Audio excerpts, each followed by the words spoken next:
అభివృద్ధి ప్రజా సంక్షేమమే ఎన్డీఏ కూటమి ప్రభుత్వ లక్ష్యమని కేంద్ర మంత్రి భూపతిరాజు శ్రీనివాస్ వర్మ తెలిపారు. గన్నవరం విమానాశ్రయం నూతన టెర్మినల్ రూపకల్పన విషయంలో ముఖ్యమంత్రి నారా చంద్రబాబు నాయుడు, ఉప ముఖ్యమంత్రి పవన్ కళ్యాణ్ ప్రత్యేక శ్రద్ధ చూపారని చెప్పారు. కృష్ణా జిల్లా గన్నవరం విమానాశ్రయ అభివృద్ధి పనులను కేంద్ర మంత్రి భూపతిరాజు శ్రీనివాస్ వర్మ పరిశీలించారు. బెంగళూరు నుంచి గన్నవరం విమానాశ్రయానికి చేరుకున్న కేంద్ర మంత్రికి ఎంపీ కేశినేని చిన్ని, బీజేపీ నాయకులు ఘనస్వాగతం పలికారు. అనంతరం నూతన ఇంటిగ్రేటెడ్ టెర్మినల్ నిర్మాణ పనులను పరిశీలించిన మంత్రి విమానాశ్రయ విస్తరణ ప్రాజెక్టు పురోగతిపై అధికారులతో సమీక్ష నిర్వహించారు. అనంతరం మీడియాతో మాట్లాడిన కేంద్ర మంత్రి శ్రీనివాస్ వర్మ, అభివృద్ధి ప్రజా సంక్షేమమే ఎన్డీఏ కూటమి ప్రభుత్వ లక్ష్యమని అన్నారు. ప్రధాని నరేంద్ర మోడీ నాయకత్వంలో దేశం అన్ని రంగాల్లో వేగంగా అభివృద్ధి చెందుతుందని తెలిపారు. మౌలిక సదుపాయాల కల్పనకు కేంద్ర ప్రభుత్వం అత్యంత ప్రాధాన్యమిస్తుందని, రోడ్డు, రైలు, విమాన, నౌక రవాణా రంగాలతో పాటు కార్గో సేవల అభివృద్ధిపై ప్రత్యేక దృష్టి సారించామని చెప్పారు. ఆంధ్రప్రదేశ్లో ఎన్డీఏ పాలనలో 8,500 కిలోమీటర్లకు పైగా జాతీయ రహదారులను విస్తరించామని మంత్రి వెల్లడించారు. విమాన సేవలను ప్రజలకు మరింత చేరువ చేయటమే కేంద్ర ప్రభుత్వ లక్ష్యమని, అంతర్జాతీయ ప్రమాణాలకు మించిన నాణ్యతతో విమానాశ్రయాలను అభివృద్ధి చేస్తున్నామని తెలిపారు. ఉడాన్ పథకం ద్వారా దేశంలోని చిన్న, మధ్య తరహా విమానాశ్రయాల అభివృద్ధికి పెద్ద ఎత్తున చర్యలు చేపట్టామని, దీంతో సాధారణ ప్రజలకు తక్కువ ఖర్చుతో విమాన ప్రయాణ సౌకర్యం అందుబాటులోకి వస్తుందని పేర్కొన్నారు. గన్నవరం విమానాశ్రయం నూతన టెర్మినల్ రూపకల్పన విషయంలో ముఖ్యమంత్రి నారా చంద్రబాబు నాయుడు, ఉప ముఖ్యమంత్రి పవన్ కళ్యాణ్ ప్రత్యేక శ్రద్ధ చూపారని మంత్రి తెలిపారు. దసరా నాటికి నూతన ఇంటిగ్రేటెడ్ టెర్మినల్ ను ప్రజలకు అందుబాటులోకి తీసుకురావడమే లక్ష్యంగా పనులు వేగంగా కొనసాగుతున్నాయని చెప్పారు. రాష్ట్ర నడిబొడ్డున ఉన్న విజయవాడ అంతర్జాతీయ విమానాశ్రయాన్ని దేశానికే ఆదర్శంగా నిలిచే విధంగా అభివృద్ధి చేస్తామని కేంద్ర మంత్రి శ్రీనివాస్ వర్మ స్పష్టం చేశారు. 800 మంది ప్యాసింజర్ డొమెస్టిక్ సంబంధించి, 400 మంది ప్యాసింజర్ సంబంధించి హ్యాండిల్ చేసేటువంటి కెపాసిటీకి ఈ విజయవాడ ఎయిర్పోర్ట్ రాబోతా ఉందనేటువంటి విషయం చాలా సంతోషం. ఆంధ్రప్రదేశ్లో ముఖ్యంగా ఆంధ్రప్రదేశ్కి సంబంధించి వచ్చే నెలలో భోగాపురం విమానాశ్రయాన్ని అతిపెద్ద అత్యాధునిక టెక్నాలజీతో నిర్మించదలుచుకున్నటువంటి విమానాశ్రయాన్ని భోగాపురంలో ప్రధానమంత్రి గారి చేతుల మీదుగా ఆవిష్కరించడానికి ప్రయత్నాలు జరుగుతాం. విధంగా తిరుపతి ఎయిర్పోర్ట్ కు కూడా పెద్ద ఎత్తున అంతర్జాతీయ ప్రమాణాలతో అభివృద్ధి చేయడానికి నిధులు కేటాయించడం. అదే మీ అందరికీ తెలిసి వేళ ఓర్వకల్ ఎయిర్పోర్ట్ పెద్ద ఎత్తున నిర్మించడం, ఎయిర్పోర్ట్ లో విస్తరణ పనులు వేగంగా జరుగుతున్నాయి. కడప, కర్నూలులో కూడా ఎయిర్పోర్ట్ సౌలభ్యం వేళ వచ్చినది. విధంగా ఆంధ్రప్రదేశ్ కూడా పెద్ద ఎత్తున ఎయిర్పోర్ట్ల విషయంలో కేంద్రం ప్రాముఖ్యతనిచ్చింది అనేటువంటి విషయం. గతంలో ఈ రాష్ట్రానికి చెందినటువంటి మోడీ గారి మంత్రివర్గంలో అశోక్ గజపతి రాజు గారు సివిల్ ఏవియేషన్ మంత్రిగా ఉన్నారు. ఇవాళ అదే మోడీ గారి మంత్రివర్గంలో మన రాష్ట్రానికి సంబంధించిన మిత్రులు రామ్మోహన్ నాయుడు గారు సివిల్ ఏవియేషన్ మంత్రులు ఉన్నారు. కాబట్టి ఈ రాష్ట్రానికి పెద్ద ఎత్తున ప్రాతినిధ్యం ఇస్తున్నటువంటి సంగతి మీరు అంతా కూడా గ్రహించారు. ఇంతేకాదు, ఉడాన్ పథకం ద్వారా ఈ దేశంలో పెద్ద ఎత్తున విమానాశ్రయాలు నిర్మిస్తూ ఏదైతే సామాన్య మధ్య తరగతి ప్రజలు కూడా విమానాల్లో ప్రయాణించాలనేటువంటి ఆలోచనకి శ్రీకారం చుట్టింది, బీజం వేసినటువంటి ప్రభుత్వం నరేంద్ర మోడీ గారి ప్రభుత్వం, ఎన్డీఏ ప్రభుత్వం అనేటువంటి విషయాన్ని ఈ సందర్భంగా చెప్తాం. మొదట ఉడాన్ ఎఫ్ కూడా ఇక్కడే స్టార్ట్ అయింది. జనవరిలో చిన్ని గారు పార్లమెంట్ సభ్యులు చెప్తా ఉన్నారు. ఈ వార్షిక బడ్జెట్ లో ఉడాన్ పథకం కింద 28,500 కోట్లు కేటాయించారు. వాస్తవంగా మొదటి 10 సంవత్సరాల్లో ఉడాన్ పథకం ఈ సంవత్సరం 26తో పూర్తవుతూ ఉంటే మరొక 10 సంవత్సరాలు గడువు పెంచి 35 వరకు కూడా ఎక్స్టెండ్ చేయడం జరిగింది.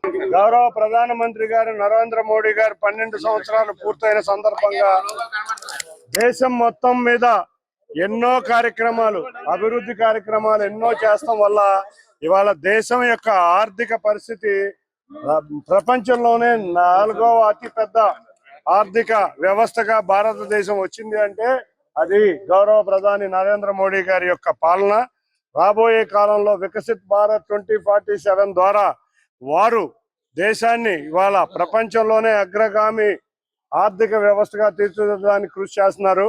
దానికి ఇవాళ ఉన్న కూటమి ప్రభుత్వం గత 12 సంవత్సరాల నుంచి ఎన్నో కార్యక్రమాలు చేసింది. దానిలో భాగంగా మనం చూసాం 2014లో విజయవాడ గన్నవరం ఎయిర్పోర్ట్ ఒక రేకుల షెడ్ లో ఉండేది. ఆ రేకుల షెడ్ లో ఆ రోజు మోడీ గారి ప్రభుత్వంలో చంద్రబాబు నాయుడు గారి ఆధ్వర్యంలో అక్కడ ఆ రోజు అశోక్ గజపతి రాజు గారు కేంద్ర విమాన శాఖ మంత్రిగా ఉన్న సమయంలో మోడీ గారి ప్రభుత్వంలో ఆ రోజు శాంక్షన్ అయిన ఎయిర్పోర్ట్ చూస్తే ఆ టెర్మినల్ కూడా బ్రహ్మాండంగా తయారు చేసుకున్నాం. సంవత్సరంన్నర కాలంలో ఆ రోజు ఆ టెర్మినల్ ని పూర్తి చేయడం జరిగింది. ఈ టెర్మినల్ కూడా అప్పుడే 2014 నుంచి 19 వరకే బీజం పడింది. ఇక్కడ ఎయిర్పోర్ట్ కట్టాలి, రెండో టెర్మినల్ కట్టాలని సుమారు 1900 ఎకరాలు ఆ రోజు ఎక్వైర్ చేయడం జరిగింది. గౌరవ ప్రధానమంత్రి గారి ఆధ్వర్యంలో కొత్త టెర్మినల్ కూడా ఆ రోజు మొదలైంది. మొదలైన ఈ టెర్మినల్ కొన్ని కాంట్రాక్టర్ ఇబ్బందుల వల్ల డిలే జరిగిన, గత ప్రభుత్వంలో కొన్ని ఇబ్బందులు, రాష్ట్ర ప్రభుత్వంలో కొన్ని ఇబ్బందుల వల్ల ఇక్కడ ల్యాండ్ దగ్గర కానీ కొన్ని ఇష్యూలు అవటం వల్ల చాలా నెమ్మదిగా జరిగిన, మళ్ళీ కూటమి ప్రభుత్వం డబుల్ ఇంజన్ సర్కార్ అధికారంలోకి రాగానే ఈ వేగవంతం అందుకుని 6 నెలల్లో కొత్త కాంట్రాక్టర్ని అపాయింట్ చేయడం జరిగింది. కేఎంవి వారి ఆధ్వర్యంలో ఇవాళ పనులు మొదలైనవి. నవంబర్ 10 కల్లా వాళ్ళు ఇవ్వాలి. మేము వాటిని ఒకటే కోరుతున్నాం, విజయవాడ అంటేనే దసరా సమయానికి ప్రారంభించాలని కోరుతున్నాం. అన్నిటికన్నా ముఖ్యంగా ఇంత చక్కటి ఎయిర్పోర్ట్ విజయవాడ వాసులకి ఎన్నో వసతులు మనం చూస్తే వెస్టర్న్ బైపాస్ కానీ, కనదుర్గమ్మ వారిది కానీ, ఆర్కిటెక్చరల్ కాలేజీ కానీ, ఒక విజయవాడకి కేంద్ర ప్రభుత్వం ద్వారా అత్యధిక నిధులు. మంగళగిరిని రాష్ట్రంలోనే ఆదర్శ నియోజకవర్గంగా తీర్చిదిద్దుతామని 2019 ఎన్నికల్లో ఓటమి చెందిన తర్వాత తనలో మరింత కసి పెరిగిందని, ప్రజల మధ్యకు వెళ్లి వారి సమస్యలను తెలుసుకుని మళ్లీ ప్రజల ఆశీర్వాదంతో భారీ మెజార్టీతో విజయం సాధించామని మంత్రి నారా లోకేష్ తెలిపారు. కేవలం 150 రోజుల్లో 16,000కు పైగా ఉపాధ్యాయ పోస్టులను భర్తీ చేసిన ఘనత కూటమి ప్రభుత్వానిదేనన్నారు. త్వరలో మరోసారి టెట్, డిఎస్సి పరీక్షలు నిర్వహించి ఉపాధ్యాయ నియామకాలు చేపడతామని తెలిపారు. మంగళగిరి నియోజకవర్గంలోని పలు అభివృద్ధి కార్యక్రమాలకు కేంద్ర మంత్రి పెమ్మసాని చంద్రశేఖర్, రాష్ట్ర మంత్రి నారా లోకేష్ శంకుస్థాపన చేశారు. ఈ సందర్భంగా మంత్రి లోకేష్ మాట్లాడుతూ, ప్రజలు తనపై ఉంచిన విశ్వాసాన్ని నిలబెట్టుకోవటం తన బాధ్యతగా భావించి గెలిచిన మరుసటి రోజు నుంచే మంగళగిరి నియోజకవర్గ అభివృద్ధిపై ప్రత్యేక దృష్టి సారించామని చెప్పారు. తాగునీటి సరఫరా, under ground gas pipe line, under ground drainage, under ground power project వంటి కీలక మౌలిక వసతుల అభివృద్ధి కార్యక్రమాలను చేపట్టామని పేర్కొన్నారు. మంగళగిరి పట్టణంలో 100 పడకల ఆసుపత్రి నిర్మాణం, అన్నా క్యాంటీన్ల పునఃప్రారంభం, గ్రంథాలయాల ఆధునీకరణ, పార్కులు, సరస్సులు, కమ్యూనిటీ హాళ్లు, శ్మశానాల అభివృద్ధి వంటి కార్యక్రమాలను వేగవంతంగా అమలు చేస్తున్నామని వివరించారు. మంగళగిరి భూగర్భ డ్రైనేజ్ ప్రాజెక్ట్ చిన్న కార్పొరేషన్ కు దేశంలోనే అరుదుగా లభించిన ప్రతిష్టాత్మక ప్రాజెక్ట్ అని తెలిపారు. కేంద్ర ప్రభుత్వ అర్బన్ ఛాలెంజ్ ఫండ్ కింద విశాఖపట్నం తర్వాత మంగళగిరికి ఈ ప్రాజెక్ట్ రావటం అదృష్టకరమని పేర్కొన్నారు. ప్రాజెక్ట్ అమల్లో ప్రజలకు ఇబ్బందులు తలెత్తకుండా అధికారులు ప్రత్యేక జాగ్రత్తలు తీసుకోవాలని ఆదేశించామని, తవ్వకాల అనంతరం రహదారులను 7 రోజుల్లో పూర్తిగా పునరుద్ధరించాలని సూచించినట్లు చెప్పారు. 91,000కు పైగా మెజార్టీతో ప్రజలు తనను గెలిపించారని, వారి నమ్మకాన్ని నిలబెట్టుకునేందుకు అహర్నిశలు శ్రమిస్తానని లోకేష్ స్పష్టం చేశారు. మంగళగిరిని అన్ని రంగాల్లో రాష్ట్రంలోనే నెంబర్ 1గా నిలపటం తన లక్ష్యమని తెలిపారు.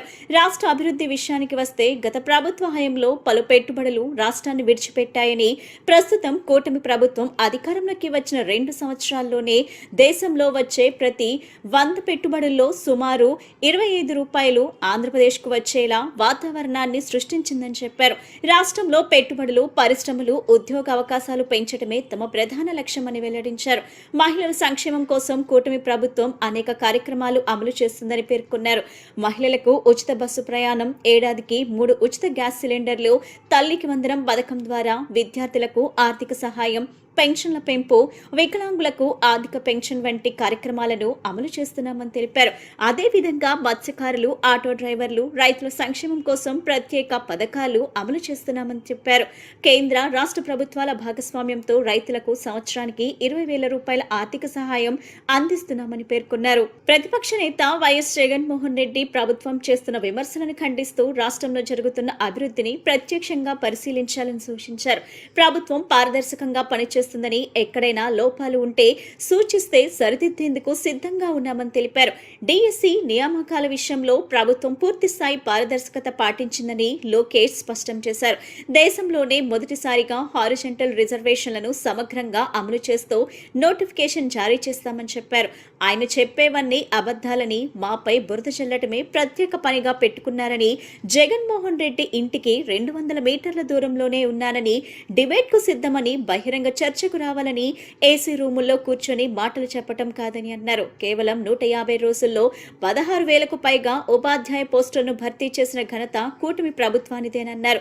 త్వరలో మరోసారి టెట్, డిఎస్సి పరీక్షలు నిర్వహించి ఉపాధ్యాయ నియామకాలు చేపడతామని తెలిపారు. నిరుద్యోగ యువతకు ఉద్యోగ అవకాశాలు కల్పించేందుకు 10,000 ఉద్యోగాలతో జాబ్ క్యాలెండర్ విడుదల చేశామని చెప్పారు. డిఎస్సి, స్పోర్ట్స్ కోటా నియామకాలపై వచ్చిన ఆరోపణలను ప్రభుత్వం ఇప్పటికే సాంకేతికంగా, చట్టపరంగా సమాధానమిచ్చిందని, ఎవరికైనా అన్యాయం జరిగి ఉంటే దానిపై విచారణ కోసం ప్రత్యేక కమిటీ ఏర్పాటు చేశామని వివరించారు. అందరూ తెలుసు 2019లో 5,300 ఓట్లతో నేను మంగళగిరిలో ఓడిపోవడం జరిగింది.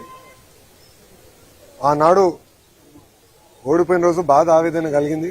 రెండో రోజు నుంచి ఆ బాధ ఆవేదన నాలో కసి పెంచింది. నేను ఊరూరు తిరిగాను, గడప గడప దొక్కాను, ప్రజల సమస్యలు తెలుసుకుంటాం జరిగింది. నేను ఆనాడు ప్రజలకు ఒకటే రిక్వెస్ట్ చేశాను, ఏ మెజారిటీ అయితే నేను ఓడిపోయానో దాని పక్కన ఒక 0 పెట్టి నన్ను గెలిపిస్తే కొండంత బలం నాకు వస్తుంది. అవసరమైతే అటు పక్కన పవన్ అన్నతో, ఇటు పక్కన చంద్రబాబు నాయుడు గారితో పోరాడి మంగళగిరికి కావాల్సిన నిధులు నేను తీసుకురాగలుగుతానని ఆనాడు ప్రజలు చెప్తాం జరిగింది. నా కోరికని స్వీకరించి ఆంధ్ర రాష్ట్ర చరిత్రలోనే టాప్ 3 మెజారిటీ నియోజకవర్గంలో మంగళగిరి 3వ స్థానంలో నిలబడటం జరిగింది. అంటే ప్రజలు నా పైన చాలా ఆశ పెట్టుకున్నారు, పనులు చేస్తారని ఒక ఆశతో నన్ను గెలిపించారు. మరుసటి రోజు నుంచి, అంటే గెలిచిన మరుసటి రోజు నుంచే ప్లాన్స్ అన్ని రూపొందించు, తాగునీరు కానివ్వండి, అండర్ గ్రౌండ్ డ్రైనేజ్ కానివ్వండి, ఇప్పుడు ఏకంగా అండర్ గ్రౌండ్ పవర్ ప్రాజెక్ట్ కూడా మొత్తం మంగళగిరి నియోజకవర్గానికి ఏర్పాటు చేస్తాం జరిగింది. ఇంకో పక్కన దుగ్గిరాలకు వచ్చే గల కూడా మీరు చూస్తే మన అన్న క్యాంటీన్ కూడా ప్రారంభించాం. లైబ్రరీలన్నీ కూడా పూర్వ వైభవం తీసుకొస్తున్నాం. మంగళగిరి పట్టణానికి వచ్చి 100 పడకల ఆసుపత్రి కడుతున్నాం. అద్భుతమైన లైబ్రరీని మళ్ళీ తిరిగి ఆనాడు అన్న ఎన్టీఆర్ లైబ్రరీని స్థాపిస్తే దాన్ని వర్షన్ 2.0 చేసేదానికి నాకు అవకాశం ప్రజలు ఇచ్చారు. అదేవిధంగా 100 పడకల ఆసుపత్రులు కూడా అదే పరిస్థితి ప్రజలు నాకు అవకాశం కల్పించారు. సో మీరు ఎక్కడ చూసినా పార్కులు కానీ, లేకులు కానీ, కమ్యూనిటీ భవనాలు కానీ, చివరికి శ్మశానాల్ని కూడా అభివృద్ధి చేసే దిశగా కూటమి ప్రభుత్వం అడుగులేస్తుంది. 2 సంవత్సరాల్లో పనులు కొన్ని చేసినాం. అన్ని చేసామని కాల్ రెగ్రేసుకుని తిరగట్లేదు, చేయాల్సిన పనులు కూడా ఇంకా ఉన్నాయి. కానీ భూగర్భ డ్రైనేజ్ అనేది చాలా కాంప్లికేటెడ్ ప్రాజెక్ట్. ఈరోజు మంగళగిరి నియోజకవర్గాన్ని ఒక మోడల్ నియోజకవర్గంగా నారా లోకేష్ గారు తయారు చేస్తూ ఉన్నారు. పొద్దున మనం వెళ్ళినటువంటి నిడమర్రు బ్రిడ్జ్ ట్రాఫిక్ని తగ్గిస్తూ అమరావతికి అనుసంధానం చేస్తూ చేసేటువంటి విధానం, అదేవిధంగా దాదాపు 3 కోట్ల రూపాయలతోటి ఒక వాకింగ్ మంచి పార్కు, డ్రైనేజ్ సమస్యలు లేకుండా, ఆ చుట్టుపక్కల వాసనలు ఇవన్నీ లేకుండా ఆ పార్కు, ఆ లేక్ని క్లీన్ చేసిన విధానం, అదేవిధంగా ఇక్కడ ఉన్నటువంటి దాదాపు 1,100 కోట్ల రూపాయలతోటి కంప్లీట్గా under ground drainage cabling system తీసుకురావటం కానీ, ఎందుకంటే ఈ అండర్ గ్రౌండ్ డ్రైనేజీలు మీరు చూస్తే చాలా సిటీలో స్టార్ట్ అవుతాయి పనులు, రోడ్లన్నీ పగలగొట్టి పెడతారు. అలా కాకుండా ఎండ్ టు ఎండ్ తీసుకొని డ్రైనేజ్లు అయిపోయిన వెంటనే మళ్ళీ రోడ్లు వేసే విధానం. ఇప్పుడు తర్వాత మేము వెళ్ళబోతున్నటువంటి ఒక మహాప్రస్థానం హైదరాబాద్లో ఉంది. మహాప్రస్థానం అనేది మంచిది ఒకటి, అలాంటిది ఈరోజు మంగళగిరిలో ఒక మోడల్గా చేస్తూ ఉన్నారు. మంచి లైబ్రరీ కట్టిస్తున్నారు. ఒక 100 బెడ్ హాస్పిటల్ నిర్మాణం జరుగుతూ ఉంది ఈ రోజున. ఇలా అనేక దాదాపుగా ప్రతి గ్రామంలో కమ్యూనిటీ హాల్స్ కడుతూ ఉన్నారు. గ్రామాల్లో రోడ్లు వేస్తూ ఉన్నారు. ఇటువంటి అభివృద్ధి మంగళగిరి ప్రాంతానికి నాకు తెలిసి మంగళగిరి ఆవిర్భవించిన తర్వాత ఎప్పటి వరకు జరగలేదు. కాబట్టి అందుకే ఇక్కడ ప్రతిపక్షం కూడా లేని విధంగా తయారైనటువంటి నియోజకవర్గం. కాబట్టి మంగళగిరి ప్రజలు కూడా అందరూ అర్థం చేసుకొని ఎవరైతే వారి నియోజకవర్గాన్ని అభివృద్ధి చేస్తారో వాళ్ళకి సంపూర్ణ మద్దతు నిరంతరం ప్రకటించాలని కోరుకుంటాం. యోగా సాధన ద్వారా శారీరక దృఢత్వంతో పాటు మానసిక ప్రశాంతత, ఆరోగ్యకర జీవన శైలి సాధ్యమవుతుందని రాష్ట్ర ప్రత్యేక రక్షణ దళం director general doctor CM Trivikram Varma పేర్కొన్నారు. యోగాంధ్ర కార్యక్రమం ద్వారా ఆరోగ్యంపై అవగాహన పెంపొందించుకొని క్రమశిక్షణతో కూడిన జీవన విధానాన్ని అలవర్చుకోవటం మనందరి బాధ్యత అని SPF DG doctor Trivikram Varma స్పష్టం చేశారు. ఈ నెల 21వ తేదీ 12వ అంతర్జాతీయ యోగా దినోత్సవాన్ని పురస్కరించుకొని విజయవాడ ఇబ్రహీంపట్నంలోని doctor Narla Tatarao thermal power స్టేషన్లో రాష్ట్ర ఎస్పీఎఫ్ పోలీస్ విభాగం ఆధ్వర్యంలో యోగాంధ్ర కార్యక్రమం నిర్వహించారు. ఈ కార్యక్రమంలో ముఖ్య అతిథిగా పాల్గొన్న SPF director general doctor CM Trivikram Varma మాట్లాడుతూ దైనందిన జీవితంలో పోలీస్ సిబ్బంది ఎదుర్కొనే మానసిక, శారీరక ఒత్తిడిల నుండి ఉపశమనం పొందేందుకు యోగా ఎంతగానో ఉపయోగపడుతుందని అన్నారు. కావున ప్రతి ఒక్కరూ, ముఖ్యంగా పోలీస్ సిబ్బంది అంతా నిత్య జీవితంలో యోగాను ఒక భాగంగా చేసుకోవాలని సూచించారు. యోగా సాధనతో ఆరోగ్యంపై అవగాహన పెంపొందించడంతో పాటు ఫిట్ ఆంధ్రప్రదేశ్ లక్ష్య సాధనకు సహకారం అందించబడుతుందని డీజీ త్రివిక్రమ్ వర్మ పేర్కొన్నారు. అంతేగాక యోగా శారీరక, మానసిక ఆరోగ్యానికి బలమైన పునాది వంటిదని, నిత్య జీవితంలో ఎదురయ్యే అనేక మానసిక, శారీరక పరమైన ఒత్తిడుల నుండి ఉపశమనం పొందవచ్చునని డాక్టర్ త్రివిక్రమ్ వర్మ అన్నారు. కావున ప్రతి ఒక్కరూ యోగాను నిత్య జీవితంలో భాగంగా చేసుకుని ఆరోగ్యవంతమైన సమాజ నిర్మాణానికి తోడ్పడాలని సూచించారు. యోగాంధ్ర కార్యక్రమం ద్వారా ఆరోగ్యంపై అవగాహన పెంపొందించుకొని క్రమశిక్షణతో కూడిన జీవన విధానాన్ని అలవర్చుకోవటం మనందరి బాధ్యత అని SPF DG doctor Trivikram Varma స్పష్టం చేశారు. ఈ యోగాంధ్ర కార్యక్రమంలో సుమారు 350 మందికి పైగా ఎస్పీఎఫ్ పోలీస్ సిబ్బంది, ఇతరులు ఉత్సాహంగా పాల్గొని వివిధ యోగాసనాలు, ప్రాణాయామాలు అభ్యసించారు. SPF zonal commandant Muddada Shankarrao, doctor NTTPS Ibrahimpatnam assistant commandant T Krishnaramachari వారి ఆధ్వర్యంలో ఈ యోగా ఆంధ్ర కార్యక్రమాన్ని నిర్వహించడం జరిగింది. ఇంకా ఈ కార్యక్రమానికి inspector general BV Ramireddy, doctor NTTPS CE Sivaramanjaneyulu, Andhra Pradesh సచివాలయం చీఫ్ సెక్యూరిటీ అధికారి PVSN Mallikarjunarao, Andhra Pradesh high court assistant commandant K Srinivasulu, Vijayawada Gannavaram అంతర్జాతీయ విమానాశ్రయం assistant commandant TK Rao, Vijayawada guards assistant commandant P Hemasundarrao, yoga గురువు లంకె జనార్దన్, ఇన్స్పెక్టర్లు మరియు సిబ్బంది పాల్గొన్నారు. ఇంద్రకీలాద్రి దుర్గమ్మ సన్నిధిలో సామూహిక ఉచిత అక్షరాభ్యాస మహోత్సవం ఆధ్యాత్మిక వాతావరణంలో వైభవంగా ప్రారంభమైంది. ఆలయ చైర్మన్ బొర్రా రాధాకృష్ణ, ఈవో సీనా నాయక్ పర్యవేక్షణలో ముందస్తుగా రిజిస్ట్రేషన్ చేసుకున్న 250 మంది చిన్నారుల చేత పండితుల మంత్రోచ్చరణల నడుమ తల్లిదండ్రులు అక్షరాలు దిద్దించారు.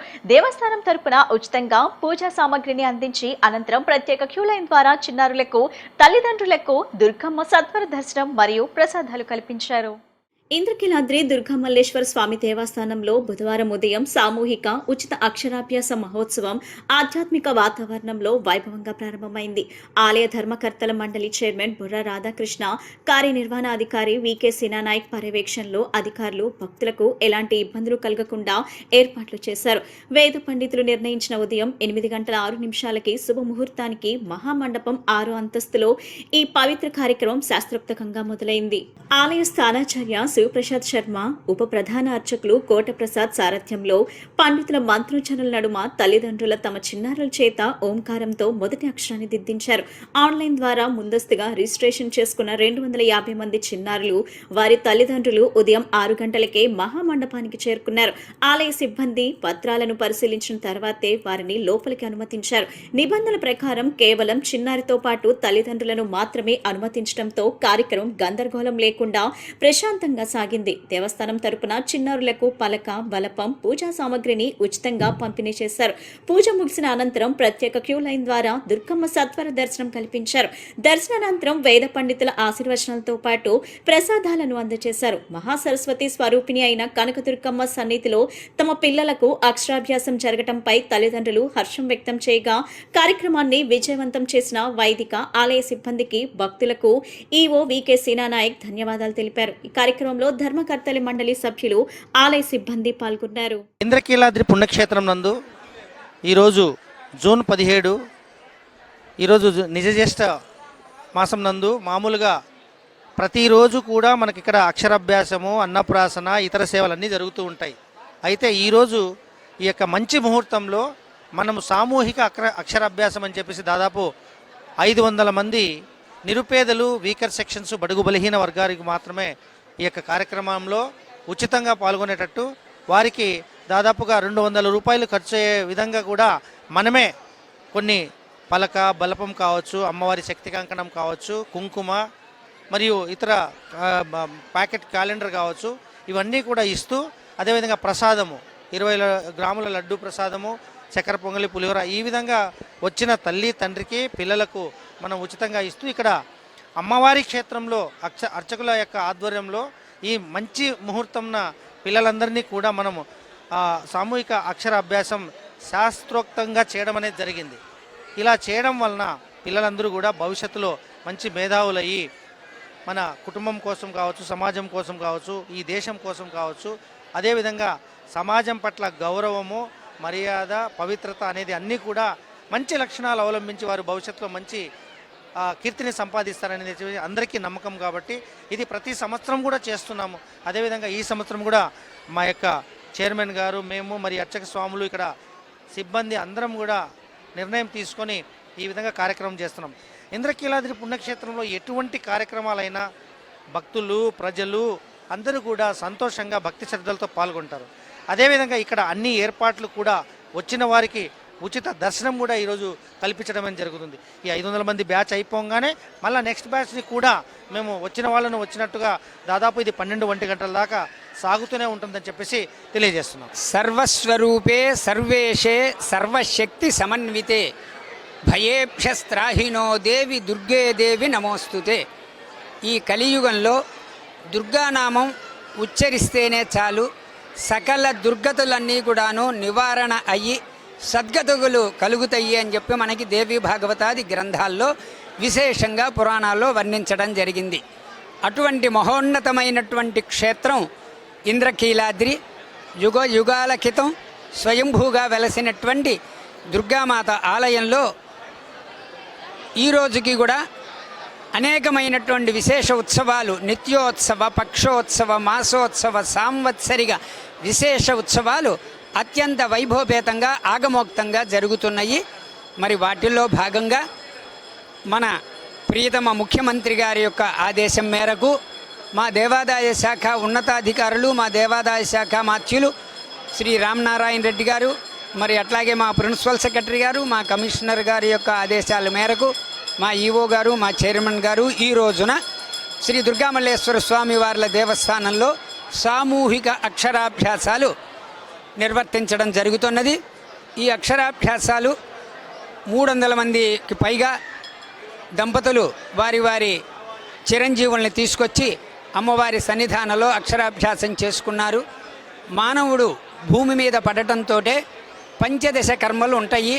వాటిలో గర్భాధానము, పుంసవనము, శ్రీమంతము, జాతకర్మ, నామకరణ, అన్నప్రాసన, చౌలము, మరి వేదవ్రతాలు, స్నాతకము, ఉపనయనము, వివాహము, ఇలాగా వివిధ రకాలైనటువంటి 15 రకాలైనటువంటి కర్మలు మానవుడు ఆచరించాలి. బాగా చేశారండి, చాలా ఆర్గనైజ్డ్గా చేశారు. మేము అమరావతి నుంచి వచ్చాము. సో 6:30 కల్లా రమ్మన్నారు. 6:30 కల్లా వచ్చాము. చాలా ఆర్గనైజ్డ్గా ఎటువంటి ఇబ్బంది లేకుండా అన్ని పిల్లలకి అన్నీ ప్రొవైడ్ చేశారు టైమింగ్లీ. సో వాళ్ళకి పాలు కానీ, బిస్కెట్లు కానీ, స్లేట్స్ కానీ మొత్తం అన్నీ ఇచ్చారు అనమాట. సో పంతులు గారు కూడా చాలా మంత్రాలు మొత్తం అన్నీ చెప్పారు. సో బాగా చేశారు. బాగా జరిగింది. ఇక్కడే 1 టౌన్ మాది. బాగా జరిగింది. వచ్చిన వాళ్ళు రిసీవ్ చేసుకోవడం, పిల్లలకి సౌకర్యం అంతా చాలా బాగా జరిగింది. మార్నింగ్ 4కి బస్ ఎక్కాము. అంత దివ్యంగా జరిగింది. చాలా బాగుంది కూడా. అక్కడ సౌకర్యం మాత్రం అది వాటర్ విషయంలో కానీ అన్ని విషయాల్లో బాగుందండి. ఫుడ్ విషయంలో కూడా చాలా బాగుంది. ఇప్పుడు కాసేపు ప్రకటనలు.